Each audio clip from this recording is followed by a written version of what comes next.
because they cannot change the definition on a whim, like has been done with vaccine and that has been done with racism.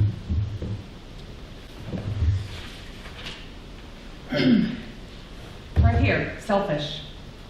Caring only or chiefly for oneself. Selfish. That's the word one of these board members used to describe parents and others who do not wish to follow COVID protocols and who want their children to breathe while at school.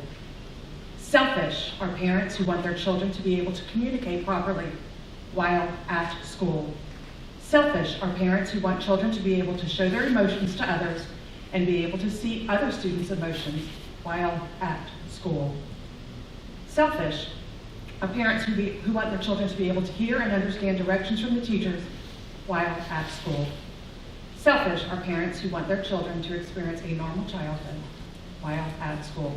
No, Ms. Turner, we parents are anything but selfish. In fact, we are the opposite. Antonyms for selfish include benevolent, altruistic, heroic, and charitable.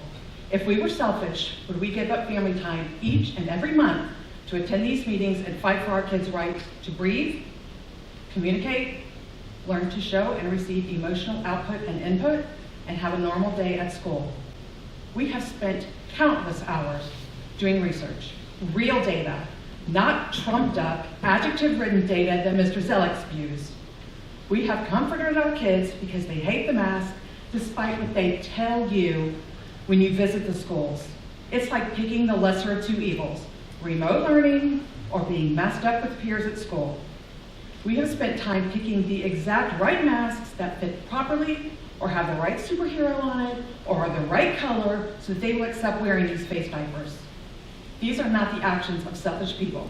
In fact, they are anything but. Let's go back to that definition of selfish. Caring only or chiefly for oneself. That is exactly what this board has done and continues to do, acting for yourself. Whether it's because you're afraid of this virus, which is going to virus, by the way, but whether you just blatantly disregard the true data of what is happening, or whether you have essentially been bribed by the federal and state governments with ESSER funds. That is what is selfish, and I will not tolerate being called selfish for doing my due diligence to research and make a decision for what is right for my child. Well, honestly, for the well-being of all children. As a former teacher, there is no way I would adhere to ask, I would not adhere or ask my students to adhere to this unnatural mask policy, which is doing more harm than good. I know it's been a very long time for some of you, but do you remember how hard it was to be a teen?